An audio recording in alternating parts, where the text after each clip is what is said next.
नमस्कार। सकारात्मक सोच र कामको हातेमालो कार्यक्रम शापटीको आजको अङ्कमा यहाँलाई हार्दिक स्वागत छ। यो कार्यक्रम फेसबुक र युट्युबमा हेर्न सक्नुहुन्छ र पछि यसलाई डिसोमको च्यानल नम्बर 102 मा पनि हेर्न सक्नुहुनेछ। सधैँ चाहिँ हामीले आज पनि एक विशिष्ट अतिथिसँग आफ्ना व्यक्तिगत र सामाजिक जीवनका अनुभवहरू हामीसँग बाँड्न अनुरोध गरेका छौँ। र आज हामीसँग हुनुहुन्छ डाक्टर अनुप सुवेदी। अहिले यो कोरोनाको महामारी र यसले गरेका स्वास्थ्य क्षेत्रको असर र विशेष गरी अहिले आएको भ्याक्सिनको बारेमा आज हामी कुरा गर्नेछौँ। आउनुहोस् ढिलो नगरी आजको कार्यक्रम सुरु गर्न स्वागत गरौँ साथी डाक्टर सन्तोष सापकोटा र हाम्रो अतिथि डाक्टर अनुप सुवेदीलाई। Doctor Santosh. Thank you doctor Prakash. हामीसित आज हाम्रो यो स्वास्थ्य क्षेत्रमा नेपालमा यो कोरोना रोगको रोकथाममा निकै महत्त्वपूर्ण भूमिका निर्वाह गर्ने डाक्टर अनुप सुवेदी हुनुहुन्छ। म ढिला नगरी डाक्टर अनुप सुवेदीलाई स्वागत गर्न चाहन्छु। नमस्कार डाक्टर सुवेदी। नमस्ते डाक्टर सन्तोष, डाक्टर प्रकाश, धन्यवाद। आरामै हुनुहुन्छ? आरामै छु। अहिलेसम्म त्यस्तो बिरामी भइएको छैन। यो राम्रैसँग सकुशल काम गरिराखेको छ अहिलेसम्म। त्यही त, तपाईँ त अब इन्फेक्सियस डिजिज स्पेसलिस्ट पनि हुनुहुन्छ। यो कोरोनाको बेलामा चाहिँ तपाईँको योगदान त अब हामीले देखिराखेका छौँ विभिन्न सञ्चार माध्यमबाट पनि। तपाईँको व्यक्तिगत अनुभव कस्तो रह्यो हामीलाई अलिकति सुनाइदिनु न। यो धेरै च्यालेन्जिङ, अब धेरै कुरा सिकिने त्यस्तो खालको अनुभव रह्यो। यो एउटा चाहिँ अब आफ्नै हस्पिटलमा आफ्नै प्र्याक्टिसमा कसरी इम्प्रुभ गर्ने भन्नेतिर पनि अब सुरुमा एकदमै अन्य र डर थियो। अब चीनमा जे भइरहेछ त्यो यहाँ भयो भने हामी कसरी ह्यान्डल गर्ने भन्ने त्यो एकदमै त्यो बेला चाहिँ साह्रै डरको बेला थियो। तर बिस्तारै एउटा त नेसनल लेभलमै यसरी कन्ट्रोल गर्न सकिने रहेछ भने अलिअलि चाइनाले बाटो देखायो होइन। अनि त्यस पछाडि नेपालमा फेरि यो भाइरस त्यति चाँडो आएन भनौँ न। आउन त आयो तर भित्रभित्रै फैलिएर त्यो समुदायमा ठुलो व्यापक रूपमा देख्दा धेरै टाइम लाग्यो। र त्यो बेलामा चाहिँ धेरै नयाँ डेटाहरू आइसकेका थिए। त्यसमा त बिरामीहरू देखिन थाल्दाखेरि चाहिँ हामीलाई धेरै नयाँ इन्फर्मेसनहरू आएकोबाट हामी अलिक प्रिपेयर्ड पनि थियौँ। एउटा चाहिँ अस्पतालभित्रै कसरी आफू जोगिने, अरूलाई जोगाउने र बिरामीलाई कसरी निको पार्ने भन्ने बारेमा धेरै जानकारी भइसकेको थियो। त्यो हिसाबले राम्रो रह्यो। अर्को चाहिँ अब म यो जनस्वास्थ्यको हिसाबले गभर्मेन्टको अनि राज्यको पब्लिक हेल्थ रेस्पोन्स कस्तो हुनुपर्छ, कम्युनिटीको कस्तो हुनुपर्छ भन्ने विषयमा पनि धेरै त्यहाँ अब पढ्न गर्न पाइयो र मैले सेयर गरेँ, लेखेँ। अनि नेपालको राज्य कसरी चल्छ, हेल्थ सिस्टम कसरी चलिरहेछ, यसका समस्याहरू के हुन्, यसका कमजोरी र यसका अब केही सबल पक्ष छन् भने ती के हुन् भन्ने कुराहरू पनि थाहा पाइयो। अब अर्को चाहिँ हाम्रो यो सुरुमा धेरै थियो, अपेक्षा थियो मलाई, हामीले राज्यबाट यो गर्न सक्छ, यसो गर्न सक्छ। तर मैले यहाँको धरातली यथार्थहरू केही नबुझे जस्तो त्यो पछि अनुभव भयो र अलि बढी रियलिस्टिक हिसाबले अब यसको असेसमेन्ट गर्न पाएँ भनौँ न। Thank you. अनि यो हाम्रो प्रोग्राममा यो कोरोना रोग भ्याक्सिनको बारेमा फेरि अलिकति कुरा गर्नेछौँ डिटेलमा। तर हामी सुरु गरौँ तपाईँको पर्सनल लाइफबाट। हामी सुरुमा सोध्न चाहन्छौँ तपाईँको बाल्यकाल कहाँ बित्यो, स्कुलिङ कसरी र कहाँ भयो, र त्यसपछि यो MBBS कहाँ पढ्नुभयो र त्यसपछि कस्तो खालको ट्रेनिङ लिनुभयो त्यो बारेमा अलिकति भनिदिनुहोस्। म काठमाडौँमै जन्मेको हो यो 2033 सालमा। अनि त्यसपछि यहीँ सिद्धार्थ वनस्थली स्कुलमा पढेँ मैले 1 क्लासदेखि 10 क्लाससम्म। त्यहाँबाट म सेन्ट जेभियर्स क्याम्पसमा आइएससी पढेँ र अनि यो शिक्षा मन्त्रालयको छात्रवृत्ति कार्यक्रम अन्तर्गत चीनको क्वाङ्सी मेडिकल युनिभर्सिटीमा चाहिँ मैले MBBS गरेँ। त्यसपछि म नेपाल आएर फेरि 1 वर्ष इन्टर्नसिप र अनि केही समय टिचिङ हस्पिटलमा काम गरेँ। अनि म केही समय यो बेलायततिर बरालिएँ, त्यताको ट्रेनिङ रोटेसनमा जान काम गर्न खोजेको थिएँ। अब त्यहाँ विभिन्न कारणवश पाइनँ र म फर्केर आएँ। अनि 1 वर्षभन्दा केही कम समय म यो सोलुखुम्बुको जुनबेसी भन्ने ठाउँमा हेल्थ पोस्टमा बसेर काम गरेँ र त्यसपछि अमेरिका गएँ। अमेरिकामा यो फर्दर एजुकेसनको लागि। त्यसो हुँदा अब अहिलेसम्म यो अरू एभरेज नेपालीकै मध्यमवर्गीय नेपालीहरूकै जस्तो एउटा अपब्रिङ्गिङ नै हो, मेरो त्यस्तो विशेष केही छैन। अनि अमेरिकामा तपाईले रेजिडेन्सी गर्नुभयो, त्यसपछि इन्फेक्सियस डिजिजको फेलोशिप गर्नुभयो र एमपिएच पनि गर्नुभयो हैन? हजुर हो, यो पेन्सिल्भेनियामा Reading hospital residency program, intern medicine residency प्रोग्राममा रेजिडेन्सी गरेँ। अनि त्यस पछाडि त्यही काम गरेँ 1 वर्ष जति। अनि म यो टुलेन युनिभर्सिटी न्यू ओर्लियन्समा इन्फेक्सियस डिजिज फेलोशिप गरेँ। त्यो गर्दा गर्दै masters in public health and tropical medicine भन्ने एउटा कोर्स पनि गरेँ। र त्यसपछि म झन्डै 3.5 वर्ष जति चाहिँ यो त्यही नजिकको अर्को सहर लुइजियाना राज्यमै बसेर इन्फेक्सियस डिजिजेस कन्सल्टेन्टको रूपमा काम गरेँ। अनि त्यसपछि नेपाल फर्किने डिसिजनको बारेमा अलिकति भनिदिनुहोस्। अब यहाँ यो कार्यक्रम हेर्ने धेरै दर्शकहरूमध्ये हामी चिकित्सक साथीहरू पनि हुनुहुन्छ यहीँ अमेरिकामा। विभिन्न तपाईँहरूले नेपालमा सेवा गरि पनि राख्नु भएको छ र कोही चाहिँ फर्किने क्रममा पनि हुनुहुन्छ। त्यसको बारेमा त्यो आफ्नो अनुभवको बारेमा एकचोटि अलिकति भनिदिनुहोस्। हजुर, म चीनमा पढ्दादेखि नै मलाई चाहिँ म पछि फर्केर नेपालमै बस्छु, नेपालमै काम गर्छु भन्ने एकदम त्यो भित्रैदेखिको त्यो फिलिङ थियो। मलाई चाहिँ नेपालमै म बढी सुखी हुन सक्छु, अलिकति भए पनि सन्तुष्टि जे पाउन सक्छु मैले विदेशमा हैन नेपालमै पाउँछु भन्ने मलाई लागेको थियो। अनि त्यही भएर म अमेरिका जाने बेलामै म चाहिँ नेपाल फर्किन्छु भन्ने मलाई लगभग पक्का थियो। त्यस कारणले खासै त्यस्तो दुविधा भएन। मैले साथीहरूलाई भन्थेँ, उहाँहरूले पत्याउनुहुन्न थियो, तर मलाई थाहा थियो म नेपाल फर्किन्छु भनेर। खालि के भने अब तुरुन्तै फर्किहाल्ने कि अब जस्तो रेजिडेन्सी सकेपछि नै फर्किहालौँ कि जस्तो पनि भएको थियो, फेरि फेलोसिप सक्ने बित्तिकै फर्किहालौँ कि जस्तो पनि भएको थियो। त्यसो गर्दा गर्दै अलिअलि डिले भयो। त्यो चाहिँ एउटा चाहिँ आफ्नै ट्रेनिङ पनि यो ठ्याक्कै पढाइ मात्रै गर्दा चाहिँ त्यो ट्रेनिङ पुरा भएको हुँदैन रहेछ भन्ने एउटा फिलिङ आयो। त्यो काम चाहिँ गर्नुपर्ने रहेछ र त्यो त्यहाँ फुल टाइम पुरै आफ्नो जिम्मेवारी लिएर काम गर्दा जति सिकिन्छ झनै त्यो रेजिडेन्सीमा सिकेको जस्तै हुने रहेछ भन्ने त्यो फिलिङ, त्यो मलाई त्यो अनुभव भयो। अनि एउटा चाहिँ त्यो कारणले, अर्को चाहिँ अलिअलि आर्थिक हिसाबले अलि बढी के तयारी हुन्छ कि भन्ने हिसाबले पनि थियो र अरू पारिवारिक कारणहरूले। अब अहिले चाहिँ नेपालमा बाहिरबाट फर्केर आएर यही काम गर्ने डाक्टरहरूको सानोतिनो भए पनि लहर देखिन थालेको छ। त्यो एकदम सकारात्मक छ। अब देशमा पहिलेको जस्तो द्वन्द्व र एकदमै अन्योलको वातावरण छैन। अनि त्यस पछाडि अब अहिले पनि राजनैतिक उथलपुथलहरू त भइराखेका छन्, तर समाजले चाहिँ अलिकति सकारात्मक परिवर्तनहरू अलि देख्न थालेको छ। एटलिस्ट यो यङ मान्छेलाई वेलकम गर्ने त्यस्तो हिसाबमा यो जुन चाहिँ हाम्रो यो भनौँ न यहाँ यो इस्टाब्लिसमेन्ट भन्छ नि, अब यो सरकारी संयन्त्र र यो टिचिङ हस्पिटल्सहरू, यो युनिभर्सिटीका केन्द्रहरू, त्यहाँ चाहिँ एकदमै अझै पनि यो पुरानो ढर्रा, पुरानो शैली अनि नयाँ मान्छेलाई ठाउँ नदिने अथवा अप्ठ्यारो पार्ने सोच छ। तर विशेष गरी डाक्टरहरूलाई चाहिँ अब के फाइदा छ भने हामी चाहिँ अब सरकारी संयन्त्रमा छिर्न सकेनौँ भने पनि बाहिर प्राइभेट उसमा आफ्नो क्षमता, आफ्नो कामकै आधारमा पनि हामी चाहिँ इस्टाब्लिस हुन सक्छौँ। अपेक्षाकृत आर्थिक हिसाबले पनि राम्रो जीवनशैली बाँच्न सक्छौँ, परिवारलाई सुरक्षा दिन सक्छौँ। त्यो कारणले डाक्टरहरूलाई चाहिँ झन् सजिलो छ बाहिरबाट आएर काम गर्न। र सानोतिनो जमात बिस्तारै बन्दैछ। केही अग्रजहरूले पनि खुब सकारात्मक भूमिका खेल्नु भएको छ हामीलाई सपोर्ट गर्न।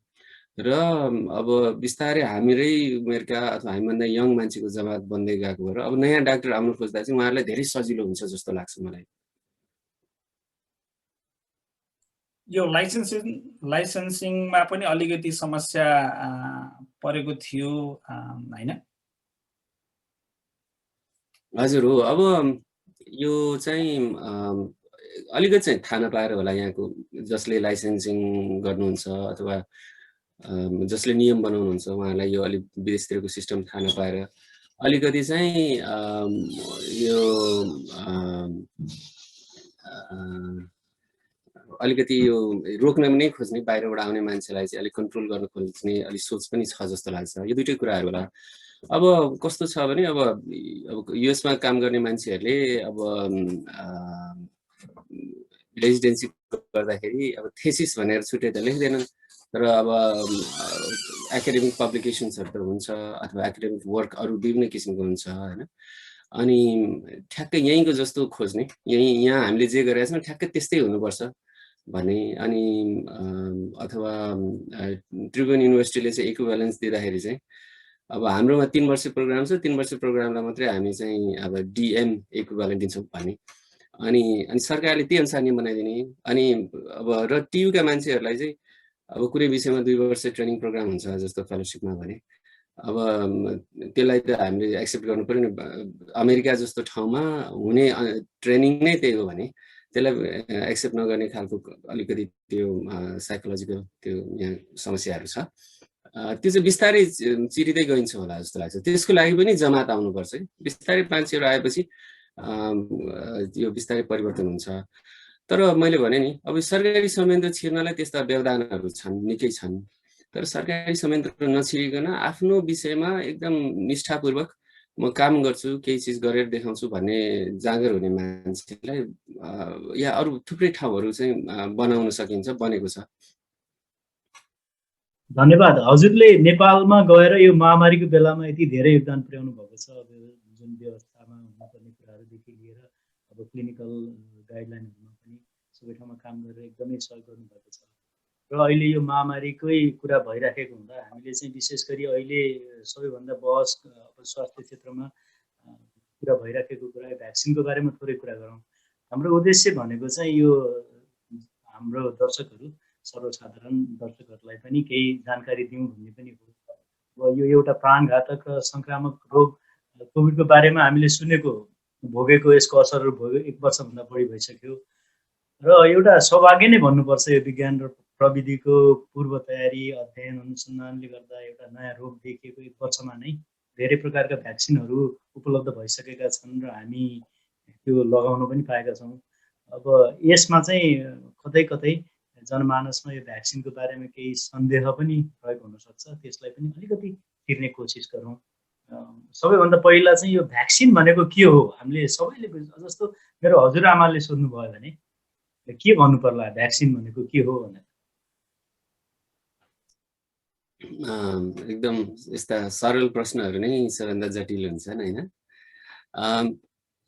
भ्याक्सिन भनेको चाहिँ हाम्रो शरीरलाई रोग लगाउन सक्ने यो कीटाणुहरूसँग लड्नलाई चाहिँ तालिम दिने एउटा तरिका हो हैन। त्यसमा चाहिँ त्यो कीटाणुको संरचनाको कुनै टुक्रालाई चाहिँ हाम्रो शरीरमा यो खोप मार्फत प्रवेश गराएर अनि शरीरको रोग प्रतिरोधी प्रणालीले चाहिँ त्यसलाई चिन्ने र त्यसको विरुद्ध चाहिँ यो त्यसलाई नष्ट पार्न सक्ने चिज शरीरले उत्पादन गर्ने त्यो तालिम दिने हो। अनि अब त्यसरी टुक्रा अथवा त्यो भनौँ न कहिलेकाहीँ चाहिँ अब यो पुरै ब्याक्टेरिया नै पनि त्यहाँ इन्ट्रोड्युस गरिन्छ, प्रवेश गराइन्छ, त्यसलाई कमजोर बनाएर प्रवेश गराइन्छ। त्यसरी प्रवेश गराएको चिजप्रति हाम्रो शरीरले चाहिँ यो उसलाई नष्ट गर्ने चिज बनाउन सक्यो भने पछि साँच्चै त्यो कीटाणु प्रवेश गरेर रोग लगाउन कोसिस गर्दाखेरि चाहिँ अनि हाम्रो शरीरको रोग प्रतिरोधी क्षमताले पहिले नै त्यसलाई चिन्ने, पहिले नै त्यसको विरुद्ध चाहिँ यो उपयुक्त रसायनहरू, उपयुक्त उसलाई आक्रमण गर्ने चिजहरू बनाएर तयार भएर बसेको आउने हुनाले हामीलाई रोग लाग्न पाउँदैन। अब सामान्य भाषामा भन्दा त्यसै गरी बुझाउनु पर्ला। भनेपछि यो हामीले जुन बच्चाहरूलाई दिने खोप भनेर दिन्छौँ त्यस्तै नै हो नि यो कोभिड भ्याक्सिन भनेको पनि बच्चामा हामीले दादुराको टिबीको हरेकपट्टिको खोप लगाउँछ एकदमै त्यही नै हो भन्ने बुझ्नु पर्यो होइन। अब हजुर हो, नेपालमा चाहिँ प्राय बच्चाहरूलाई मात्रै खोप दिइन्छ। अब खास त ठुला मान्छेहरूले पनि खोप लाउनुपर्छ, जुन अब पश्चिमतिर विकसित देशहरूमा चाहिँ गर्ने चलन छ। नेपालमा यो ठुला मान्छे विशेष गरी ज्येष्ठ नागरिकहरूलाई दिनुपर्ने खोपहरूको बारेमा चाहिँ एकदमै थोरै अवेरनेस भएको भएर यो यस अलिकति बच्चाहरूलाई दिने खोप नै जस्तै हो भनेर नै बुझाउनुपर्छ। त्यो भएपछि चाहिँ हामीले अब किनभने कुनै अब यसको अलिअलि कहिलेकाहीँ खोप दिँदाखेरि अथवा भ्याक्सिन दिँदाखेरि केही साइड इफेक्टहरू जुनसुकै औषधिको जस्तै देखिन सक्छ। अब त्यो चाहिँ बच्चामा देखिने हुँदा अब धेरै यसलाई याद नहुनु पनि सक्छ अथवा त्यति ठुलो नहुने हुनाले कुरा नभएको पनि हुनसक्छ। र यसको बारेमा पनि केही कुराहरू आइराखेका छन्, मान्छेहरूलाई लिने कि नलिने भन्ने एउटा दुविधा पनि छ। यो भ्याक्सिनको चाहिँ विशेष गरी नेपालमा जुन भ्याक्सिन अहिले दिएको छ यसको हजुरले देखे अनुसार सुने अनुसार यो अनुभव र डेटाको आधारमा कस्ता रियाक्सनहरू, कस्ता प्रतिक्रियाहरू र साइड इफेक्टहरू देखिएका छन्? यसमा चाहिँ सबैभन्दा अब धेरै मान्छेलाई हुने चाहिँ जहाँ खोप लगाइयो त्यही ठाउँमा केही दुख्ने अथवा त्यहाँ त्यो अप्ठ्यारो भए जस्तो महसुस हुने, त्यो एक दुई दिनलाई होइन। धेरै जस्तो मान्छेलाई चाहिँ लगभग 2/3 जस्तोलाई त्यस्तो हुन्छ। अनि कति आधा जस्तोलाई अलिअलि जाडो भए जस्तो होइन। अनि अलि हनी ज्वरो नै आउँछ झनै 20% जति मान्छेलाई चाहिँ। र नेपालमा यो पहिलो चरणको यो खोप कार्यक्रम जो स्वास्थ्य कर्मीहरूलाई दियो, सफाई कर्मी, स्वास्थ्य कर्मी, त्यसमा पनि अधिकांशलाई देखिएको त्यही नै हो। यो जाडो हुने, जिउ दुख्ने, ज्वरो आउने, अनि त्यस पछाडि कसैलाई चाहिँ त्यो इन्जेक्सन लगाएको ठाउँमा केही समय अलिक लामै समय दुखेको पनि बताउनु भयो। तर त्यति भन्दै गर्दा एकदमै सिरियस रियाक्सन हुन्छ नि, जुन हामी एकदम भ्याक्सिनले केही भइहाल्छ कि भनेर डराउने, त्यस्तो चाहिँ देखिएन। जस्तो अब भारतमा 1-2 जनाको मृत्यु भयो भनेर एकदमै अपुष्ट समाचारहरू आए, त्यो सोसियल मिडियामा एकदमै भाइरल भयो र मान्छेहरू थुप्रो डराउनु भयो, हामीलाई पनि त्यस्तै हुन्छ कि भनेर। तर नेपालमा कसैको मृत्यु भएन। सिभियर एनाफिलाक्टिक रियाक्सन चाहिँ सरकारले दिएको रिपोर्ट अनुसार कसैलाई पनि भएको छैन।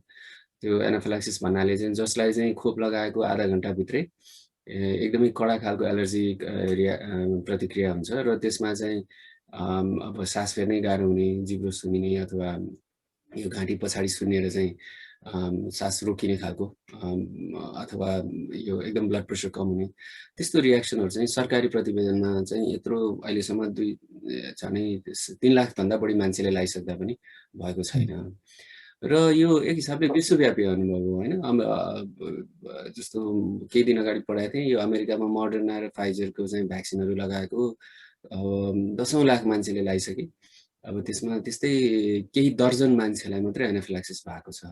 र त्यो राम्रो कुरा के भने त्यस्तो एनाफिलाक्सिस हुन्छ कि भनेर पहिले मान्छेहरूलाई त्यहाँ खोप दिने मान्छेलाई तालिम दिएको हुन्छ। अनि र उनीहरूलाई चाहिँ एनाफिलाक्सिस हुने भयो भने चाहिँ पहिलो कुरो त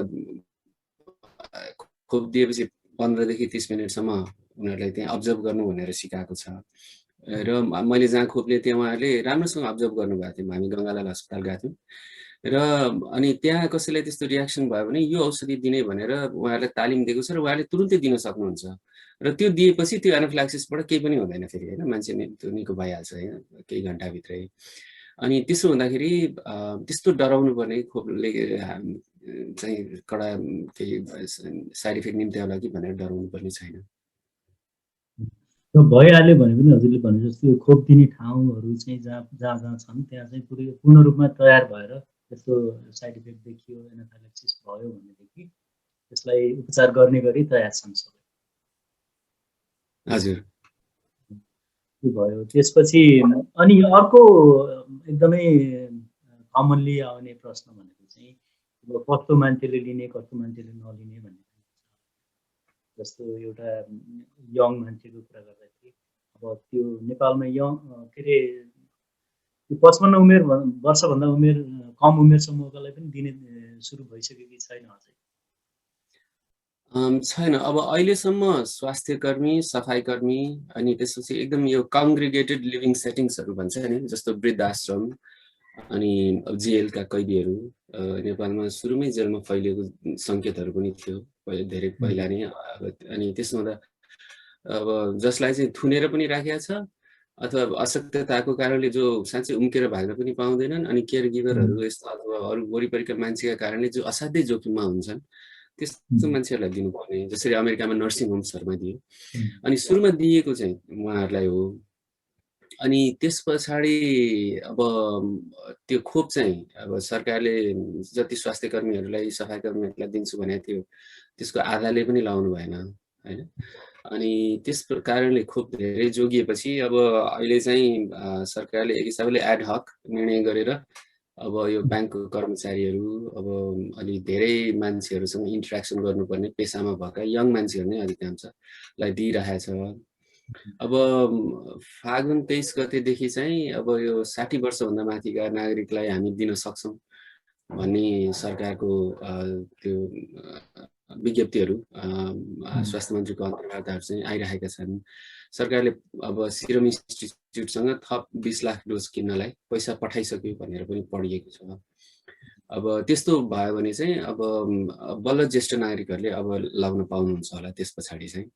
अनि अब 55 मुनिकोलाई चाहिँ अब अहिलेसम्म दिएको छैन। हुनुपर्ने चाहिँ अब हामी 60 वर्षमा आइपुग्दा त अब जस्तो 50 वर्ष माथिका कोमर्बिडिटी भएका मान्छेको पनि उस्तै रिस्क हुन्छ। अनि त्यसमा उहाँहरूलाई पनि दिनुपर्ने हो। तर अब त्यो सायद अब हाम्रो चाहिँ अलि हाम्रो देशमा डेटा छैन, को कहाँ कति कोमर्बिडिटी बर्डन कति भएका मान्छेहरू कुन ठाउँमा हुनुहुन्छ भन्ने त्यस्ता कुराहरू हामीसँग छैनन्। अब सरकारले कुनै हिसाबले त्यो लगत अब कलेक्सन गर्न त थालेको होला, तर त्यो सायद त्यो डेटा नभएको कारणले र अरू त्यस अलावा गर्नुपर्ने तयारीहरू, अब त्यो लजिस्टिक्स, ट्रेनिङ, म्यान पावर, अब यो फेरि यो अब पहिले जस्तो स्वास्थ्यकर्मीहरूलाई अस्पतालमा गएर दिएर मात्रै त भएन। अब त स्वास्थ्य केन्द्रमा सके वडा स्वास्थ्य कार्यालयमा गरिदिनु पर्ने होइन ज्येष्ठ नागरिकहरू अथवा यो विभिन्न कोमर्बिडिटिज अशक्तता भएका मान्छेहरूलाई त। अनि अब त्यसको लागि जुन स्केल स्कोपको त्यो तयारी हुनुपर्थ्यो त्यो अझै गर्दै गरेको कारणले होला अब उहाँहरूलाई चाहिँ अलिक पछाडि नै होला सरकारले। भनेपछि अहिले नेपालमा चाहिँ यो सोझै इम्प्लिमेन्टेसनबाटै सुरु भयो, रिसर्चबाट भन्दा पनि अहिले चाहिँ इम्प्लिमेन्टेसन फेजमै छ। हजुर, अब हो पनि। अब हाम्रोमा भ्याक्सिन रिसर्च गरेर हामीले नयाँ डेटा निकालेर अनि त्यो डेटाको आधारमा हाम्रो पपुलेसनलाई दिन्छु भन्नु अब अलिकति अनरियलिस्टिक पनि हुन्छ होइन। अनि अब अलिकति हामी तयारीमा ढिलो भएको चाहिँ पक्का हो होइन, धेरै ढिलो भएको पक्का हो। किनभने ज्येष्ठ नागरिकहरूले पाउनु पर्थ्यो जस्तो लाग्छ क्या अहिलेसम्म हामीले अरूलाई दिनुभन्दा। अब त्यो उहाँहरूले इन्टेन्सन चाहिँ राख्नु भएको थियो, अब सरकारले बनाएको जुन प्राथमिकता क्रम थियो त्यसमा त ज्येष्ठ नागरिकहरूलाई माथि नै राखेको थियो। तर अब ती लजिस्टिक्स र डेटाकै तयारी हुन नसकेको कारणले ढिलो भएको हो। होपफुली अब यो फागुन 23 सम्म चाहिँ उहाँले गरिसक्नुहुन्छ कि भन्ने आश छ। हजुर, अनि यो जस्तो अब रोग लागेर जुन इम्युनिटी आउने हुन्छ, भ्याक्सिनले दिने इम्युनिटी हुन्छ, यसमा केही फरक छ? यो अब अलिकति थ्योरिटिकल कुराहरू मात्रै गर्न मिल्छ। मलाई धेरैजनाले सोध्नुहुन्छ यो प्रश्न, जस्तो पहिला कसैलाई इन्फेक्सन भइसक्यो लाउनुपर्छ कि पर्दैन होइन भन्ने प्रश्न एकदम कमनली सोधिने प्रश्न हो। अब यो इन्फेक्सियस डिजिजहरूको कुरा गर्दा कति रोगहरू चाहिँ यस्ता हुन्छन् जसमा चाहिँ रोग लागे पनि पटक पटक रोग लागिरहन्छ होइन। अब थोरै इम्युनिटी हुन्छ तर त्यो इम्युनिटीले अब सिकिस्त भएर अब जाने जोखिम चाहिँ कम होला, तर इन्फेक्सन पटक पटक भइरहने अनि त्यस्तो भइरहन्छ। अब जस्तो हर्पिज भाइरसहरूले त क्यान्सरै गराउँछन् होइन पटक पटक इन्फेक्सन भएर। अब अनि त्यस्ता कति रोगहरूको भ्याक्सिनहरू चाहिँ कस्ता छन् भने रोगले दिने इम्युनिटी भन्दा भ्याक्सिनले दिने इम्युनिटी चाहिँ एकदमै दिगो, एकदमै अब भरपर्दो, विश्वसनीय हुन्छ। अब कोरोना भाइरसको केसमा पनि त्यस्तो हुन्छ कि भन्ने केही आधारहरू छन् होइन। जस्तो अब कति हाम्रो नेपालमा यङ मान्छेहरूलाई लक्षण पनि भएन होइन, सङ्क्रमण भयो लक्षणै भएन। अनि उनीहरूलाई सङ्क्रमण भएर अब कतिजनालाई चाहिँ एन्टिबडी देखिन्छ, कतिजनाले त यो इनेट इम्युनिटी भन्छ नि, हाम्रो शरीरमा यो एक्वायर्ड इम्युनिटी भन्दा पनि अथवा एडाप्टिभ इम्युनिटी भन्दा पनि पहिले नै यो खालि यो नेचुरल किलर सेल्सहरू जुन हाम्रो यो रोग प्रतिरोधी प्रणालीमा हुन्छन् तिनीहरूले भाइरसलाई मारिदिने र त्यसले त्यो एन्टिबडी रेस्पोन्स पनि बनाउनै नपाउने हैन, नपर्ने भनौँ न, त्यो अवस्थामै इनेट इम्युनिटीले त्यो भाइरसलाई नष्ट गर्यो भने अब उसको त्यो एडाप्टिभ इम्युनिटी अथवा भाइरससँग लड्ने क्षमतै बन्दैन, अर्को अलि मोडिफाइड अलि स्ट्रङ खालको भाइरस आयो भने बन्दैन कि भन्ने एउटा त्यो डर छ।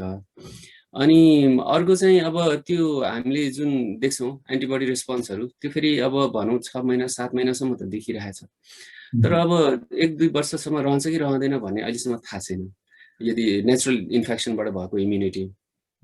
अनि त्यसमा त भ्याक्सिनले लगाउँदाखेरि थप बडीलाई चाहिँ शरीरलाई यो भाइरससँग लड्ने हिसाबले अभ्यास हुन्छ र अलि बढी दिगो पनि हुन्छ कि किनभने उनीहरूले त्यो उहरू चाहिँ त्यो एन्टिजेनहरू चाहिँ सेलेक्ट गरेर एकदमै सबैभन्दा बढी इम्युन रेस्पोन्स गराउने इम्युनोजेनिसिटी बढी भएको एपिटोप्सहरू चाहिँ युज गरेर भ्याक्सिन बनाएको हुन्छ। अनि जस्तो फेरि इन्फेक्सन भएको मान्छेले लाउनुपर्छ कि पर्दैन भन्ने प्रश्नमा चाहिँ अब फाइजर र मोडर्नाले चाहिँ के भनेको छ, कस्तो डेटा देखाएको छ उनीहरूको भ्याक्सिनको भने एकचोटि सङ्क्रमण भइसकेको मान्छेलाई चाहिँ 1 डोजले नै जुन किसिमको एन्टिबडी रेस्पोन्स देखाउँछ त्यो चाहिँ सङ्क्रमण नभएको मान्छेलाई 2 डोजले दिने एन्टिबडी रेस्पोन्स बराबर हुन्छ। त्यसो त केही देशहरू जस्तो सायद फ्रान्सले पनि यो एकचोटि इन्फेक्सन भइसकेकोलाई चाहिँ यो आरएनए भ्याक्सिनहरू चाहिँ 1 डोज मात्रै दिने कि भनेर सोचिरहेछ भनेर समाचार आएको छ नि। अब हाम्रो हकमा चाहिँ हामी चाहिँ अक्सफोर्ड एस्ट्राजेनेका भ्याक्सिन युज गरिरहेछौँ यो कोभिसिल्ड नामको होइन। अनि यो भ्याक्सिनको पनि त्यस्तै डेटा छ कि छैन थाहा छैन क्या। यो भ्याक्सिनको चाहिँ त्यसरी सिङ्गल डोजले दिने एन्टिबडी रेस्पोन्स चाहिँ यो सङ्क्रमित मान्छेमा यो अरूलाई डबल डोज दिएर हुने एन्टिबडी रेस्पोन्स चाहिँ इक्विभ्यालेन्ट छ कि छैन थाहा छैन। अनि अब जुन यो फाइजर मोडर्नाकै कुरा गर्ने हो भने पनि त्यो सिङ्गल डोजले जुन पहिले सङ्क्रमण भएको मान्छेलाई एन्टिबडी रेस्पोन्स दिन्छ भनियो त्यो कति दिगो हुन्छ त त्यो पनि थाहा छैन क्या। त्यस्तोलाई पनि अहिले चाहिँ राम्रो एन्टिबडी रेस्पोन्स देखियो पहिलो डोजपछि होइन केही हप्तापछि, तर दोस्रो डोज नलाउँदाखेरि पछि उनीहरूको एन्टिबडी रेस्पोन्स चाहिँ फेरि चाँडै वेन हुने हो कि त्यो पनि थाहा छैन क्या। यस कारणले चाहिँ मेरो विचारमा अहिलेलाई हामीले धेरै अजम्पसन्सहरू नगरिकन सङ्क्रमित मान्छेले पनि भ्याक्सिन लाउनुपर्छ र 2 डोजै लाउनुपर्छ, विशेष गरी अक्सफोर्ड एस्ट्राजेनेकाको हकमा चाहिँ जस्तो लाग्छ। धन्यवाद। यो चाहिँ अब हामीलाई विशेष गरी धेरै थाहा नहुनुको कारण चाहिँ यो रोग नै नयाँ एकदमै नयाँ भएको भएर हामीसँग लामो समयको डेटा नै छैन। त्यसले गर्दाखेरि अब जति धेरै सतर्क हुन सक्यो, जति धेरै सुरक्षा जानिएका उपायमध्येबाट जति धेरै तरिकाले सुरक्षित हुन सक्छ त्यो अपनाउनु पर्यो भन्ने भएन। अनि अब नेपालमा 2 थरी भ्याक्सिन आउँदैछ, एउटा एस्ट्राजेनेका अक्सफोर्ड एस्ट्राजेनेकाको कोभिसिल्ड भयो र अर्को कोभ्याक्स भन्ने 2टा भ्याक्सिन छ। अब कहिलेकाहीँ अब हुन्छ एउटा भ्याक्सिन लगाएँ मैले 2-3 हप्ता पहिला, तर सेकेन्ड भ्याक्सिन चाहिँ अर्को लगाउन मिल्छ कि मिल्दैन भनेर पनि सोध्नुहुन्छ, यसमा चाहिँ के भन्नुहुन्छ, त्यस्तो गर्न मिल्छ? यस्तो म अलिकति क्ल्यारिफाई गरौँ है। जस्तो इन्डियामा 2टा भ्याक्सिन इन्डियन गभर्मेन्टले युज गरिरहेछ होइन। एउटा कोभिसिल्ड भन्ने जुन चाहिँ यो अक्सफोर्ड एस्ट्राजेनेका भ्याक्सिन चाहिँ भारतको सिरम इन्स्टिच्युट अफ इन्डियाले उत्पादन गरेको, अहिलेसम्म नेपालमा प्रयोग भएको चाहिँ त्यही कोभिसिल्ड भन्ने भ्याक्सिन हो। त्यो त्यसबाहेक अर्को चाहिँ भारत बायोटेक भन्ने इन्डियाको अर्को कम्पनीले बनाएको एउटा कोभ्याक्सिन भन्ने खोप छ, त्यो चाहिँ यो भारतमा चाहिँ प्रयोग भइरहेको छ। त्यसको फेज 3 ट्रायल डेटा आएको छैन। अब त्यहाँको इन्डियन काउन्सिल अफ मेडिकल रिसर्चका मान्छेहरू र यो भारत बायोटेकका मान्छेहरू चाहिँ यो असाध्यै इफेक्टिभ छ, 110% इफेक्टिभ भन्ने त्यो किसिमको भाषा प्रयोग गरेर अलि विश्वसनीय नहुने अलि गैर जिम्मेवार तरिकाले उनीहरूले त्यसरी भनेको भएर झन् त्यहाँ शङ्का छ त्यो भ्याक्सिनप्रति। हुनसक्छ त्यो इफेक्टिभ हुनसक्छ, तर त्यो कतिको त्यो एफिकेसी डेटाहरू फेज 3 ट्रायलको डेटा आएको छैन। अनि इन्डियामा चाहिँ त्यो डेटा नै नआइकन रोल आउट गरेको भएर त्यो विवादास्पद भएको छ होइन, त्यसको अपटेक पनि एकदम कम छ अरे। नेपालमा चाहिँ त्यो भ्याक्सिन आएको छैन, कोभ्याक्सिन आएको छैन र कोभ्याक्सिन ल्याउने कुरा छैन अहिलेसम्म। ल्याउने कि अब यो भनेर 1-2 चोटि कुरा भएको मैले कहीँ फाटोफुटो सुनेको थिएँ। तर अहिले त्यसबारेमा एक हिसाबले सबैजनामा कन्सेन्सस नै छ जस्तो छ। अहिले हामीले त्यो ल्याउन हतार गर्नुहुन्न भन्ने। अनि अर्को चाहिँ अब मान्छेहरूले अलि झुकिने चाहिँ यो कोभ्याक्स फेसिलिटी भन्ने चाहिँ विश्व स्वास्थ्य सङ्गठन यो भ्याक्सिन चाहिँ अल्पविकसित देश संसारका सबै देशहरूलाई समान रूपमा उपलब्ध हुनुपर्छ भन्ने केही अरू समूहहरूले बनाएको एउटा संयन्त्र हो, जसमा चाहिँ विश्वका सबै देशले पैसा हाल्दिने, विशेष गरी धनी देशहरूले बढी पैसा हाल्ने र यो विभिन्न भ्याक्सिन निर्माता कम्पनीहरूसँग चाहिँ भ्याक्सिन खरिद गरेर कम्तीमा विश्वको यो 20% अलि उच्च जोखिममा हुने जनसङ्ख्यालाई चाहिँ फ्रीमा भ्याक्सिन दिने एउटा अलि निकै महत्त्वाकांक्षी परियोजना हो कोभ्याक्स भन्ने चाहिँ। अब नेपाल त्यसमा सहभागी छ। त्यसले पनि नेपालको 20% जनसङ्ख्यालाई पुग्ने भ्याक्सिन दिन्छ होला कुनै समयमा, अब 6 महिना 8 महिना अथवा 1 वर्षभित्र भन्ने अपेक्षा चाहिँ छ। हिजो आज कहिले न्युजमा आएको थियो, अमेरिका बेलायतहरूले प्रशस्त पैसा अब हाली भयो त्यहाँ भनेर समाचार पनि आएको छ। त्यसो भए चाहिँ अलि भ्याक्सिनहरू आउने र अब विभिन्न विकसित देशहरूले चाहिँ आफ्नो जनसङ्ख्यालाई चाहिने भन्दा 2-3 गुणा बढी खोप चाहिँ उनीहरूले थुपारेर राखेको देखिन्छ र उनीहरूले चाहिँ आफ्नो एक्सेस भएको खोप चाहिँ अब त्यसमा दिने भन्ने पनि कुरा आएको छ। त्यसमा अलि सकारात्मक छ। त्यो आयो भने पनि हाम्रो चाहिँ थप 20% जनसङ्ख्यालाई फ्रीमा भ्याक्सिन उपलब्ध हुन्छ। तर अहिले चाहिँ हामीले पाइरहेको कोभिसिल्ड मात्रै हो। अब सरकारले अर्को एउटा चीनको भ्याक्सिनलाई चाहिँ अब यो इमर्जेन्सी युज अथराइजेसन दियो भर्खर। अब त्यसको अर्थ सायद कुनै प्राइभेट कम्पनीले त्यो किनेर ल्याउँदैछ कि जस्तो देखिन्छ र त्यसले बजारमा बेच्ने होला।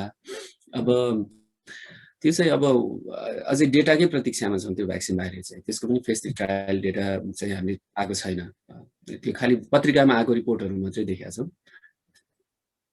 यो क्वेसनलाई चाहिँ एक्सटेन्ड गरेर मैले त यो फाइजर र मोडर्नाकोमा ल्याएँ, त्यसलाई पनि इन्टरचेन्ज गरेर फर्स्ट डोज एउटा सेकेन्ड डोज अर्को दिन चाहिँ मिल्दैन। हजुर हो। त्यसरी एउटा भ्याक्सिन लगाएर अनि केही समयपछि अर्को भ्याक्सिन लाउँदा त्यसको इफिकेसी कति हुन्छ कसैलाई पनि थाहा छैन। अमेरिकामा पनि फाइजर र मोडर्नाको लाउनेहरूले एउटा फर्स्ट डोज जे लगाएको छ त्यसैको सेकेन्ड डोज लाउनु भन्ने नै रेकमेन्डेसन छ अहिलेसम्म। अनि अब नेपालमा जस्तो अब अक्सफोर्ड एस्ट्राजेनेका अब यो एडेनोभाइरस भेक्टर भ्याक्सिन हो हैन। अब जस्तो भारत बायोटेक नै अब यो अर्कै प्रोटिन भ्याक्सिन हो कि। अनि अब अथवा विभिन्न तरिका चाइनिज पनि कुनै प्रोटिन कन्जुगेट भ्याक्सिनहरू छन् हैन। अब त्यसो हुँदा एउटा भ्याक्सिन लगाएर सेकेन्ड डोज अर्को लाउन मिल्दैन। अब रुसको स्पुत्निक भन्ने भ्याक्सिन जुन छ अब त्यसमा चाहिँ त्यो हाम्रो अक्सफोर्ड एस्ट्राजेनेका जस्तै एडेनोभाइरस भेक्टर भ्याक्सिन हो, तर त्यसमा के छ भने त्यो भेक्टर चाहिँ पहिलो डोज र दोस्रो डोजमा त्यो एडेनोभाइरस फरक छ के हैन। अब त्यसो हुँदा यो अध्ययनहरूले कुनै भ्याक्सिन प्रभावकारी छ भनेर देखाएको छ भने त्यो चाहिँ त्यही भ्याक्सिनको प्रोटोकल प्रयोग गरेर प्रभावकारी छ भन्ने देखाएको छ। अब त्यो भ्याक्सिनको प्रोटोकल ब्रेक गरेर अर्को हाल्ने बित्तिकै कतिको प्रभावकारी हुन्छ हामीलाई थाहै हुँदैन। अनि त्यसो हुँदा त्यो गर्नु राम्रो हुँदैन। एउटै भ्याक्सिन नै लाउनुपर्छ अहिलेसम्म चाहिँ उपलब्ध डेटा अनुसार। धन्यवाद। अब केही विशेष परिस्थितिहरूमा भ्याक्सिन प्रयोग गर्ने कि नगर्ने, किनभने यो मैले चाहिँ कुन हिसाबले प्रश्नहरू सोध्दैछु भने यो भ्याक्सिन त केही समयमा सबैजनाको पुगिन सक्छ। त्यति बेला आम जनमानसमा चाहिँ लगाउने नलगाउने केही विशेष परिस्थितिहरू जस्तो अब गर्भवती महिला अथवा स्तनपान गराइरहेको महिला उनीहरूले लगाउन मिल्ने नमिल्ने यसको बारेमा प्रशस्त हामीसँग जानकारी डेटा छ? हजुर, यो एकदमै महत्त्वपूर्ण प्रश्न हो। यो यसपालि यो इन्टेक कम हुने, अलिकति स्वास्थ्य कर्मीहरूले कम लगाउने एउटा कारण त यो पनि हो, यो अन्यलकै कारणले। र यसमा अब यो अलिकति सबै पक्षको केही न केही कमजोरी पनि छ, अब केही न केही बाध्यता पनि छ। म यसलाई एक्सप्लेन गरौँ। अब जुन अक्सफोर्ड एस्ट्राजेनेका भ्याक्सिन ट्रायल भयो त्यसमा यो स्तनपान गरिरहेको महिलाहरू र गर्भवती महिलाहरूलाई राखिएन। अब र त्यो एकदम सामान्य प्रचलन नै हो हैन। ब्रेस्ट फिडिङ अथवा उहरूलाई चाहिँ अब त्यो इफेक्ट थाहा नहुन्जेल पहिला प्रयोग गरिँदैन यो भ्याक्सिन। अनि यो इन्डियामा र नेपाल सरकारले इन्डियाकै सिको गरेर के गर्यो भने यो चाहिँ स्तनपान गराइरहेको महिला र गर्भवती महिलाहरूले नलगाउनु भनियो हैन। अनि अब त्यसको समस्या के भने स्वास्थ्य कर्मीहरू हुनुहुन्छ, अधिकांश डाक्टर नर्सहरू अथवा अरू सफाई कर्मीहरू हुनुहुन्छ जो एकदम त्यही उमेरका हुनुहुन्छ, जो उमेर समूहको हुनुहुन्छ, जसको अहिले गर्भवती हुन सक्नुहुन्छ अथवा बच्चाहरू हुन सक्छ स्तनपान गरिरहेको।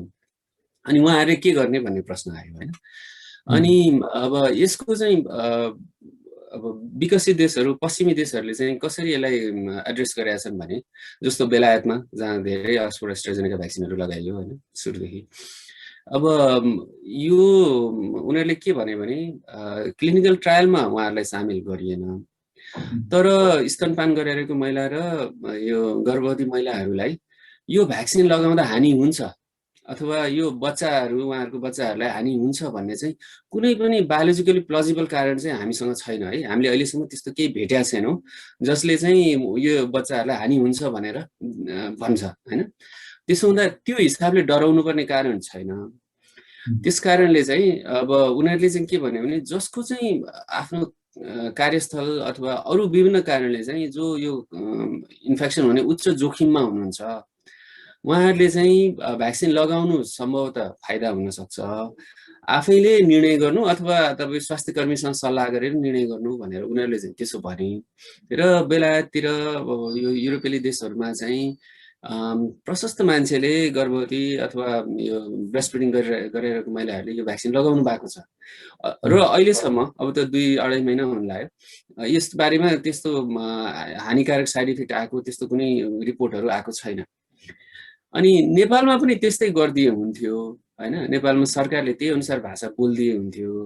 हाम्रो चाहिँ एकदमै त्यसरी बोलिएन। नबोलेपछि थुप्रो मेरै कलिगहरू, मेरा अस्पतालमै काम गर्ने स्वास्थ्य कर्मीहरू, साथीहरूले पनि हामी यो लगाउने कि नलगाउने भनेर भन्नुभयो। अनि मैले चाहिँ फेसबुक, ट्विटर र व्यक्तिगत उसमा चाहिँ मैले के भने तपाईहरु स्वास्थ्य कर्मी हो, एकदमै उच्च जोखिम छ हैन। मेरा आफ्ना दिदीबहिनी भए चाहिँ मैले चाहिँ लगाउनु भन्थे।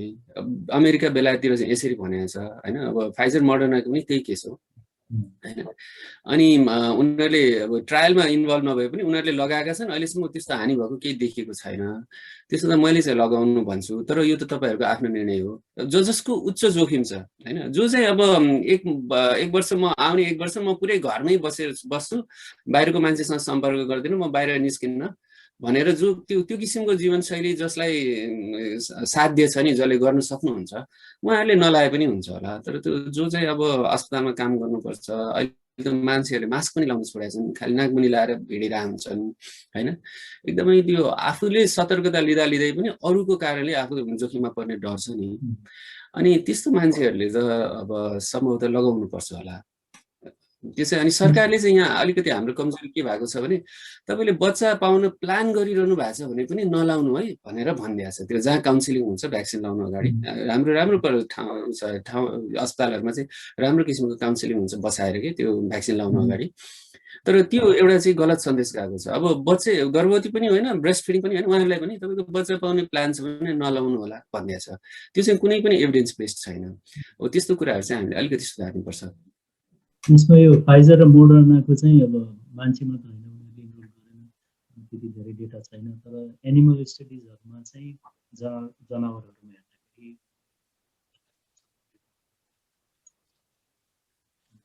गरेको केही त्यस्तो देखिएको छैन भन्ने कुरा आइरहेछ।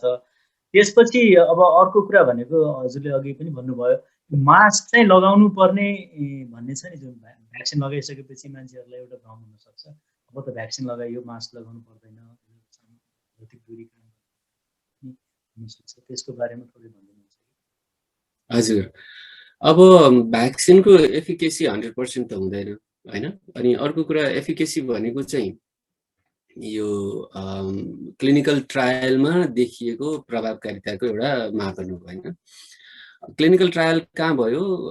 जहाँ चाहिँ बेसरी महामारी फैलिएको थियो, महामारीको एकदम पिक भइरहेको देशहरुमा त्यहाँ मान्छेहरु असाध्यै अलिकति सतर्कता पनि अलि बढी नै गरिरहेको ठाउँमा भएको कुरा हो हैन।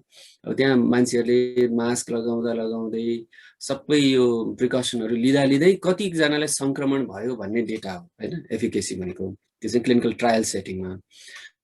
अब व्यवहारमा मान्छेहरूलाई भ्याक्सिन लगाएपछि अनि त्यो कतिको प्रभावकारी हुन्छ भन्दा त्यसलाई चाहिँ इफेक्टिभनेस भनिन्छ होइन। अब सेमेन्टिक्स बाहेक तर अर्को बुझ्नुपर्ने कुरा के हो भने जस्तो जहाँ चाहिँ मान्छे एकदम सतर्क भएको छन्, मास्क लगाएको छन्, भिडभाड गरेका छैनन्, त्यस्तो ठाउँमा सङ्क्रमण कतिजनालाई भएको छ। र यहाँ चाहिँ नेपालमा मैले भने अब एकदमै अहिले काठमाडौँमै पनि धेरै कम मान्छे चाहिँ मास्क लगाउने देखिनुहुन्छ। बाहिर बजारतिर हिँड्दाखेरि लगभग अब आधाले मास्क लगाएको हुँदैन अहिले। अनि त्यस पछाडि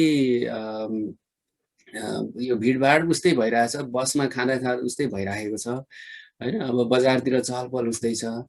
अनि अब स्कुलहरू खुलेका छन् होइन। अब बच्चाहरूले मास्क लगाएको हुँदैनन् अब आधा भन्दा बढीले होइन। अनि सानो बच्चाले त झन् लाउने कुरै भएन। अब यस्तो ठाउँमा चाहिँ त्यो झन् धेरै मान्छेलाई सङ्क्रमण हुनसक्छ। अनि त्यसो हुँदाखेरि त्यो इफिकेसी हाम्रो सेटिङमा भ्याक्सिनले क्लिनिकल ट्रायलमा देखाएको इफिकेसी भन्दा धेरै कम हुनसक्छ क्या हामीले प्रिकसन नलिँदाखेरि। अनि भ्याक्सिनले दिने त्यो क्लिनिकल ट्रायलमै देखाएको इफिकेसी पनि 100% नभएको भएर अनि फर्स्ट डोज पछि त झन् कम हुन्छ अनि सेकेन्ड डोज पछि मात्रै बढी हुन्छ होइन। त्यो कारणले चाहिँ हामीले मास्क त लाउनै पर्छ। त्यो चाहिँ एकदम न्यूनतम आउने 1-1.5 वर्ष हामीले गर्नै पर्ने कुरा हो, मास्क चाहिँ लाउनै पर्छ। अनि त्यसबाहेक पनि अझै अनावश्यक रूपमा भिडमा नजाने, बन्द कोठामा धेरैजना मान्छे बसेर गफ नगर्ने होइन, नजिक नजिक बसेर। विशेष गरी मैले देखेको चाहिँ खाजा साजा खाँदा खुब समस्या हुन्छ, किनभने एउटा सानो टेबलमा 4 जना 4तिर बसेर एकअर्कातिर फर्केर मास्क खोलेर अब खाना खाइन्छ होइन। त्यो गर्दा सर्ने डर हुन्छ। यो भ्याक्सिन लगाए पनि त्यस्तो कुराहरू चाहिँ सिचुएसन अभोइड गर्ने चाहिँ गर्नै पर्छ। किनभने त्यति गर्यो भने बल्ल भ्याक्सिनले अनि काम गर्छ हामीले। अनि सेकेन्ड डोज पछि अलिक बढी इफिकेसी हुन्छ। अर्को कुरा हामीले सम्झिनुपर्ने चाहिँ जुन हामी खोपको कुरा गर्दा गर्दै हामीले सम्झिनुपर्ने चाहिँ यो नयाँ भेरिएन्टहरू आइरहेका छन् होइन। यो भाइरसका पनि नयाँ प्रकारहरू रूपभेद भनौँ न होइन। यी चाहिँ केही भेरिएन्टहरू चाहिँ यो एकचोटि इन्फेक्सन भइसकेको मान्छेलाई पनि फेरि लाग्न सक्ने देखिएको छ होइन। भन्न खोजेको तपाईँको शरीरले रोग प्रतिरोधी क्षमता बनाउँदै पनि त्यो एक भाइरसले फेरि आक्रमण गरे मान्छे उस्तै सिकिस्त भएको देखिएको छ ब्राजिलमा, साउथ अफ्रिकामा। र तिनीहरू पनि फैलिँदैछन्। र अर्को कुरा चाहिँ जुन बेलायती भेरिएन्ट भनेको छ त्यसले चाहिँ त्यसरी रोग प्रतिरोधी क्षमता भएको मान्छेलाई सिकिस्त बनाउँदैन भनिएको छ। तर त्यही बेलायती भेरिएन्टमै पनि साउथ अफ्रिकन भेरिएन्टका म्युटेसनहरू देखिन थालेको छ कि।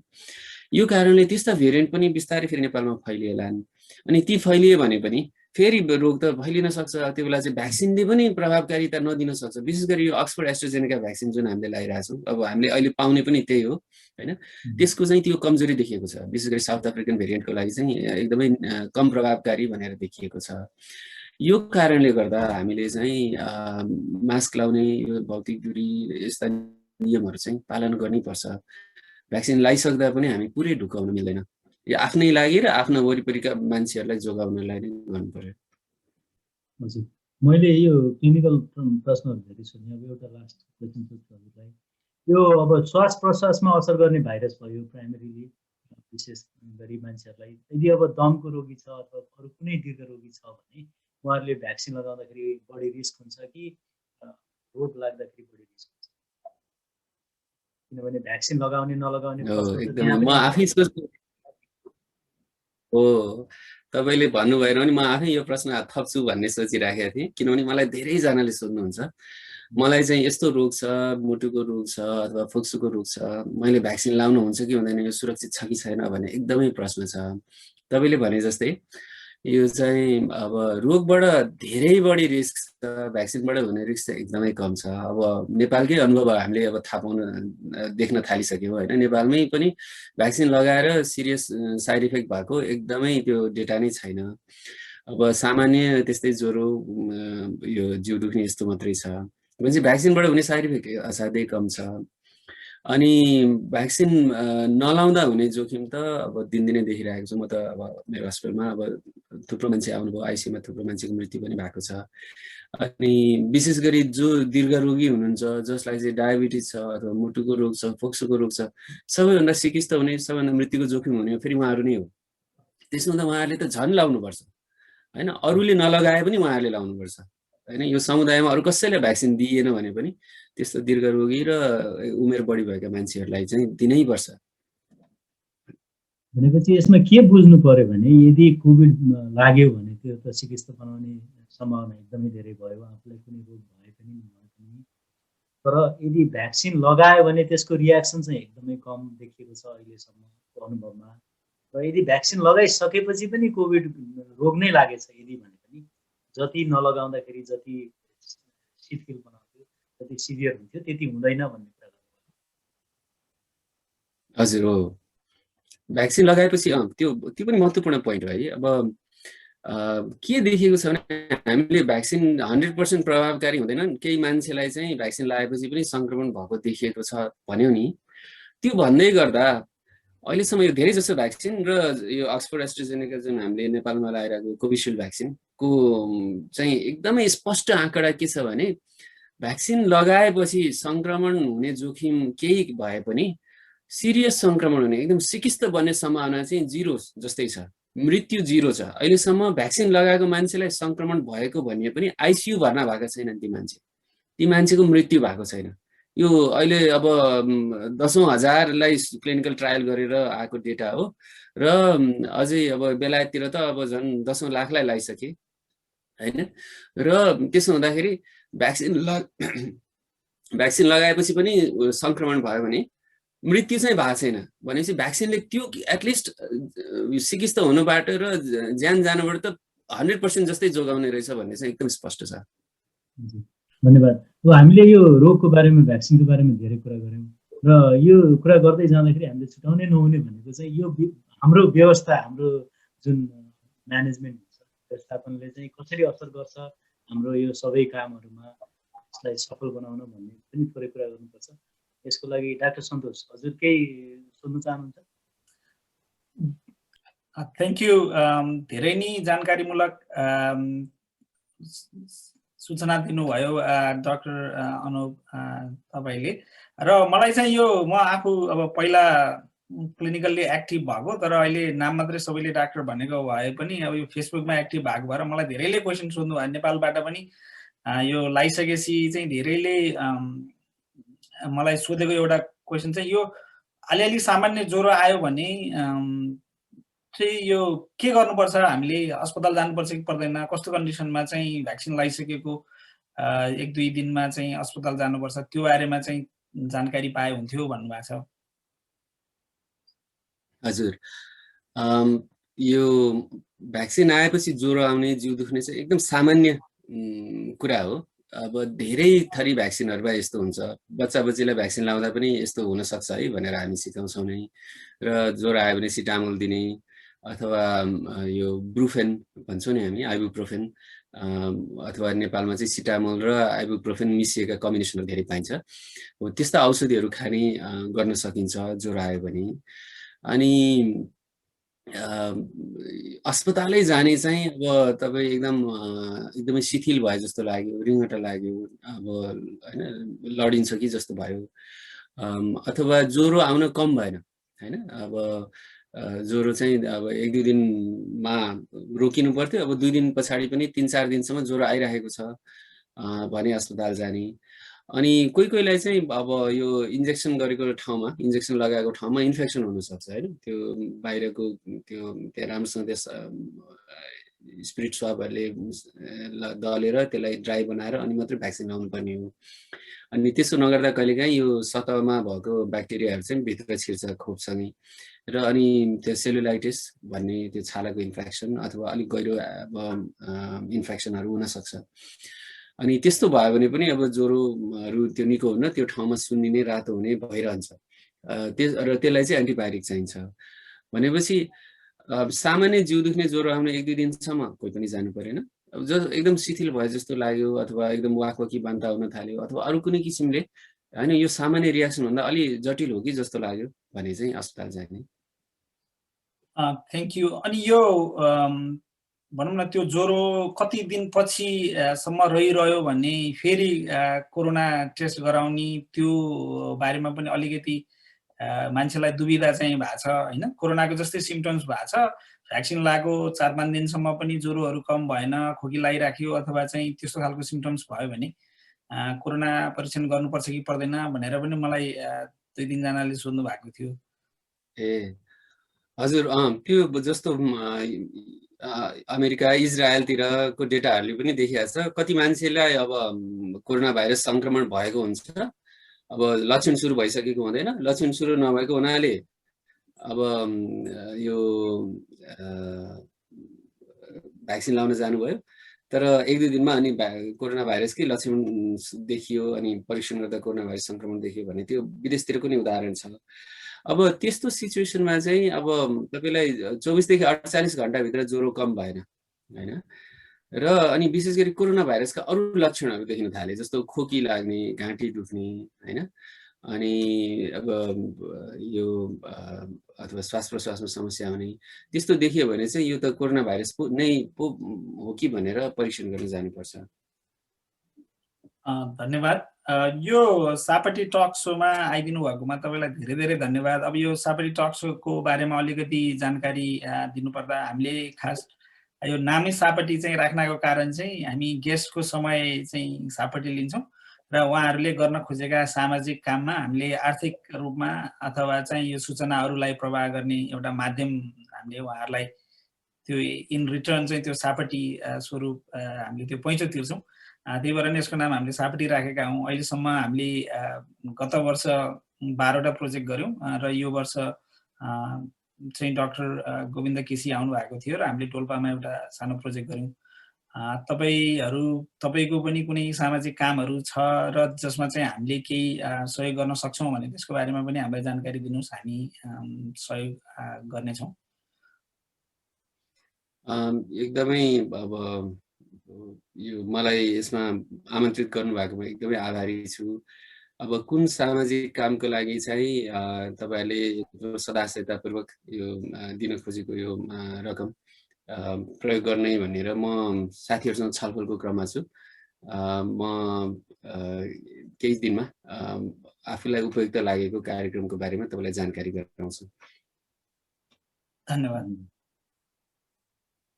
एकदम तपाईहरु दुवैजनालाई एकदम धन्यवाद र तपाईहरुको यो कार्यक्रम चाहिँ निरन्तर चलिरहोस् र धेरै अरु सामाजिक योगदान पनि होस् र थुप्रो यस्तो फोरममा आउनुपर्ने बोल्न पाउनुपर्ने मान्छेहरुले फोरम पाउनुहोस् तपाईहरुको यो कार्यक्रम मार्फत। शुभकामना छ। थ्यांक यू, धेरै धन्यवाद। डाक्टर अनुप, अब एउटा हाम्रो निष्कर्ष चाहिँ के भयो भने अहिलेसम्म मैले धेरै प्रश्न सोधेँ हजुरलाई। अहिलेसम्म हाम्रो यो कोभिड भ्याक्सिनको बारेमा कुरा गर्दा कि भ्याक्सिन भनेको अहिलेसम्मको हामीसँग उपलब्ध जानकारी अनुसार यो सुरक्षित छ र सबैजनाले आफूलाई आफ्नो पालो आएपछि यो लिनुपर्छ भन्ने हाम्रो निष्कर्ष हो। एकदम पक्का नै हो। अब सबैजनाले यो भ्याक्सिन बारेमा अहिले हामीले शंका गर्नुपर्ने त्यस्तो कुनै कारण छैन। यो खोपको एलर्जीदेखि अरु विभिन्न रियाक्सनहरु एकदमै कम देखिएको छ र यो चाहिँ धेरै प्रभावकारी भन्ने देखिएको छ। कम्तीमा सिकिस्त हुने मृत्यु हुने त लगभग शून्यमै झर्छ त्यो सम्भावना। त्यसकारणले सबैले भ्याक्सिन लगाऊ आफ्नो पालो आएपछि भन्न चाहन्छु। धन्यवाद। हामीलाई यसरी समय सापटी दिनुभएकोमा धेरै धेरै धन्यवाद। हामीलाई समय सापटी दिएर हेर्ने हाम्रा दर्शकहरूलाई पनि धेरै धेरै धन्यवाद। अहिले यो कार्यक्रम फेसबुक र युट्युबबाट हेर्दै हुनुहुन्छ भने पछि यसलाई डिसमको च्यानल नम्बर 102 मा पनि हेर्न सक्नुहुन्छ। आज हामी छौँ डाक्टर अनुप सुवेदीसँग। हामी कोभिड-19 को भ्याक्सिन र यसका असरहरू, यसका फाइदाहरू र कस्तो अवस्थामा लिने नलिने भनेर कुरा गरिरहेका छौँ। र अहिलेसम्मको हाम्रो छलफलमा चाहिँ यो कोभिड भ्याक्सिन यदि आफूलाई उपलब्ध हुन्छ भने लिनु नै उपयुक्त हुन्छ। यदि नलिने सोच्नु भएको छ भने यो सोचाइको आफूले त्यस्तो सोचेको कुरा चाहिँ आफ्नो चिकित्सक अथवा स्वास्थ्य कर्मीलाई जानकारी दिनुहोस् र उहाँहरूले सल्लाह दिएर अझै पनि नदिने भन्नुहुन्छ भने छुट्टै कुरा हो। तर धेरैजना मान्छेहरूलाई चाहिँ यो लगाउनु सुरक्षित छ, हैन त? हजुर। यो 1 वर्षमा यो कोभिड महामारीमा हजुर त धेरै फ्रन्ट लाइनमा बसेर अब सिधै क्लिनिकल्ली बिरामीको उपचार गर्नेदेखि लिएर यो योजना बनाउने, सरकारलाई अलि गाइड गर्ने काममा पनि लाग्नुभयो। यसमा चाहिँ अब धेरै कामहरू राम्रा पनि भए, अझ धेरै राम्रो हुन सक्ने कामहरू पनि थिए। यसमा चाहिँ हजुरको अनुभव कस्तो रह्यो त? हाम्रो स्वास्थ्य क्षेत्रको कमी कमजोरी अथवा कुन सबल पक्षहरू यसले अलिक धेरै देखाइदिएको हो यो महामारीले? अब सरकारलाई गाइड नै गर्ने त अलि भन्नु भएन, अलि त्यो त्यस्तो होइन। बेला बेलामा मैले आफूले लेख्ने, सचेत गराउने, आफूले जानेसम्म त्यो चाहिँ कोसिस गरेको हो। र म आफै पनि अब पब्लिक हेल्थ सिस्टममा काम गरेको अथवा एक हिसाबले त्यो रेस्पोन्सलाई लिड गरेको कुनै अनुभव छैन मलाई। त्यस कारणले म आफै पनि सिक्दै नै जानेको कुरा सेयर गरिरहेको थिएँ सरकारका मान्छेहरू र बाहिर पनि, समुदायमा पनि। अब कमजोरी हाम्रो धेरै देखियो। अब कुन हिसाबले भने एक हिसाबले यस्ता सङ्क्रमणहरूलाई अलि ठुलो स्केलमा रेस्पोन्ड गर्दाखेरि जुन किसिमको हाम्रो यो जनस्वास्थ्यका बेसिक्स हुन्छन् नि, यो व्यापक रूपमा टेस्ट गर्ने अथवा सुरुको केसहरू चाहिँ वरिपरि टेस्ट गर्ने, कन्ट्याक्ट ट्रेसिङ गर्ने, आइसोलेसन क्वारेन्टाइन गर्ने त्यो सिस्टमहरू बनाउने, हामीले त्यो नै गर्न जानेका रहेन रहेछौँ होइन। अब त्यो नजानेकोमा त ठुलो इस्यु थिएन, किनभने अहिलेसम्म त्यस्तो गर्नु परेको पनि थिएन होला हाम्रोमा। इबोला अथवा पुरानो सार्स अथवा निपा भाइरस जस्ता चिजहरू त आएका थिएनन्। तर अहिले त्यो नजानेको कुरा चाहिँ, अनि हामीले सिक्ने मौका हुँदा चाहिँ हामीले अलिक त्यो जसरी सिक्नु पर्थ्यो त्यो सिकिएन भन्ने चाहिँ अलिकति गुनासो हो। अनि त्यो संयन्त्र अलिअलि बनाउनु प्रयत्नहरू भए, सरकारी संयन्त्रमै पनि यसरी बनाउनुपर्छ भन्ने बुझेको मान्छेहरू हुनुहुन्छ र उहाँहरूले यसरी गरौँ भनेर एउटा रोडम्याप बनाएको पनि हो। तर त्यो अनुसार काम भएको छैन। त्यो चाहिँ अलिकति हाम्रो कमजोरी एउटा त्यो हो। अर्को कमजोरी चाहिँ के भयो भने हाम्रो यो अब एक्सपर्टिजै हाम्रो रहेन रहेछ होइन धेरै विषयमा। अनि जहाँ एक्सपर्टिज छ नि, जस्तो प्राइभेट सेटिङमा होला, युनिभर्सिटिजमा होला, त्यो एक्सपर्टिजलाई चाहिँ हामी कसरी यस्ता नेसनल इमर्जेन्सिज अथवा यस्ता चुनौतीहरूको बेलामा चाहिँ कसरी तिनीहरूलाई मोबिलाइज गर्ने, कसरी त्यसलाई चाहिँ देशले प्रयोग गर्ने भन्ने हाम्रो अब त्यो सिस्टम बनेको रहेन रहेछ। अब यो स्वास्थ्यमा नि लागु हुन्छ, अब अगाडि भूकम्पको बेला पनि लागु भएको थियो होला होइन। यस्ता इमर्जेन्सिजहरूमा चाहिँ हामीले कसरी त्यो देशमा भएको रिसोर्सेसहरूलाई, त्यो इन्क्लुडिङ ब्रेन रिसोर्सेसलाई मोबिलाइज गर्ने भन्ने चाहिँ हामीले अलि सकेका रहेन रहेछौँ। र अनि अर्को चाहिँ अब हाम्रो लिडरसिपले चाहिँ अब कसरी यो व्यवस्थापन गर्ने होइन। महामारी भनेको यो जुन नेसनल चुनौती हो, एक हिसाबले हिस्टोरिक एकदम सेन्चुरीमा एकचोटि आउने खालको चुनौती हो। तर त्यति भन्दै गर्दा अब कसरी मान्छेहरूलाई मोबिलाइज गर्ने, उनीहरूबाट अकाउन्टेबिलिटी कसरी लिने, आफूले कसरी how do you lead by example होइन, त्यस्ता कुराहरू पनि अब यो धेरै अब त्यो उदाङ्गो भएको छ। अब स्ट्रेन्थको कुरा गर्दा चाहिँ हाम्रो अब कति अल्प विकसित देशभन्दा हाम्रोमा स्वास्थ्य कर्मीहरू पर्याप्त छन् कि कति ठाउँमा त स्वास्थ्य कर्मी नै छैनन्। हाम्रोमा त त्यो हिसाबले त यो मेडिकल एजुकेसनमा केही फड्को लिएको भएर गएको 2-3 दशकमा स्वास्थ्य कर्मीहरू अब सबै लेभलका धेरै ठाउँमा थिए। र यो रोगको लागि अब जुन किसिमको प्राविधिक जनशक्तिले अस्पतालहरूमा सेवा दिनु पर्थ्यो त्यो जनशक्ति थियो हामीसँग। हामीले खालि तिनीहरूलाई सही तालिम दिन नसकेको, अलि सामयिक रूपमा अलि सही किसिमका उपकरणहरू उपलब्ध गराइदिन नसकेका कुराहरू छन् होइन। तर जनशक्ति थियो। अर्को अब यो बिचमा के भयो, हाम्रो यो हेल्थ सिस्टममा ठुलो चेन्ज भयो होइन। यो हामी चाहिँ सङ्घीय मोडलमा जाँदै थियौँ, त्यो सङ्क्रमण हुँदै गर्दाखेरि यो आयो। त्यो हुँदाखेरि थुप्रो ग्याप्सहरू थियो सिस्टममा। त्यति हुँदाहुँदै पनि लोकल लेभलमा विशेष गरी यो मान्छेहरूले धेरै कोसिस गर्नु, विभिन्न यो राज्यकै तहबाट होइन, यो नगरपालिका गाउँपालिकाको मान्छेहरूदेखि लिएर समाजका अरू समूहहरूले पनि आफ्नो तर्फबाट कोसिस गरेर क्वारेन्टिनहरू बनाउने। अब कति त गाउँपालिकाले नै अब पिसिआर मेसिन किन्नेसम्म कुराहरू भए होइन। अनि अब सरकारलाई अलिअलि दबाब दिने, आफ्नो कम्तीमा आफ्नो पहुँच भएको त्यही लोकल सरकारलाई दबाब दिने अनि र उपयुक्त काम गराउन लगाउने त्यो कोसिसहरू भए, त्यो चाहिँ सकारात्मक छ। अब यसले अर्को थुप्रो मान्छेमा हेल्थप्रति अवेरनेस बढाइदिएको छ र अब हामीले त्यसलाई युटिलाइज गरेर चाहिँ अब हाम्रा यो इन्फेक्सियस डिजिज च्यालेन्जेसहरू मात्रै होइन, अब हाम्रो चाहिँ हेल्थ केयरमा थुप्रो अरू च्यालेन्जेसहरू छन्। हाम्रो चाहिँ अब यो पेस्टिसाइड्सको ठुलो च्यालेन्ज छ। अब दीर्घ रोगका ठुलो इस्यु छ हाम्रो। अब यो नन कम्युनिकेबल डिजिजहरू, डायबिटिज, यो हार्ट प्रब्लम्स, कार्डियोभास्कुलर प्रब्लम्सहरूको ठुलो इस्यु छ। अर्को यो एन्टिमाइक्रोबियल यो रेजिस्टेन्सको असाध्यै ठुलो इस्यु छ।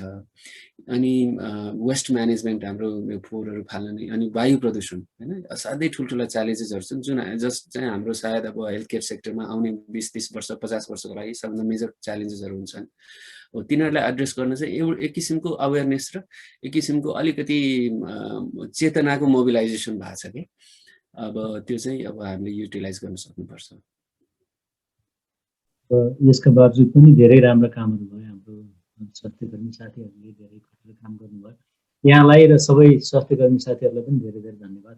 यो सबै महामारीको बीच धेरै कम स्रोत र साधन भएर पनि उत्कृष्ट किसिमको सेवा सुविधा दिनुभएकोमा सबैलाई धन्यवाद।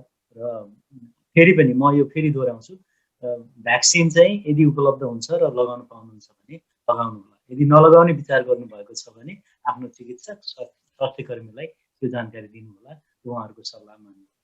र भ्याक्सिन लगाइसकेपछि पनि मास्क लगाउनु र सामाजिक भौतिक दूरी कायम गर्नु उति नै महत्त्वपूर्ण छ। यो रोग केही समय रहिरहन्छ, भ्याक्सिन सबैको लागि आइपुग्न केही समय लाग्ला, त्यसैले अझै पनि यो फैलिन सक्छ। किनभने हामीले पहिला एउटा पिक देख्यौँ, पिक भन्ने जुन एकदमै फेमस भएको छ यो लास्ट 1 वर्षमा, पहिला एउटा देख्यौँ, त्यसपछि कति हप्तासम्म बिरामी नै देखिएन र एकचोटि यो विगत 2 महिनामा यति धेरै बिरामीहरू देखियो, अहिले फेरि घट्दैछ। त्यसैले यो जति बेला पनि बढ्न सक्छ, जहाँसुकै पनि सबैजना सतर्क भएर बसौँ भन्ने हामी सबै अनुरोध गर्न चाहन्छौँ। डाक्टर सन्तोष अरू केही? होइन, धेरै नै जानकारीमूलक हामीले सूचनाहरू पायौँ। डाक्टर सुवेदी, डाक्टर प्रकाश दुवैले दिनुभयो र तपाईँको यो अमूल्य समय हामीलाई दिनुभयो। यो तपाईँको बिजी स्केड्युल, आज तपाईँको शनिबार पनि लिदियौँ हामीले बिहान, त्यसको लागि धेरै धेरै धेरै धेरै धन्यवाद।